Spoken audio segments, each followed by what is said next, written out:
My day. Hello, my name is Trey, and this is what my day is like. Every morning, I get up at 7 o'clock. I get dressed and then I have breakfast. After breakfast, I brush my teeth. At 8 o'clock, I go to school. I walk to school with my friend Thomas.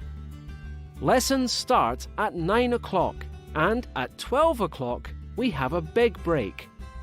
I always have lunch at school. I love this time because I can talk with my friends and we have fun. I finish school at 3 o'clock. Then I come back home. I do my homework and then I play basketball.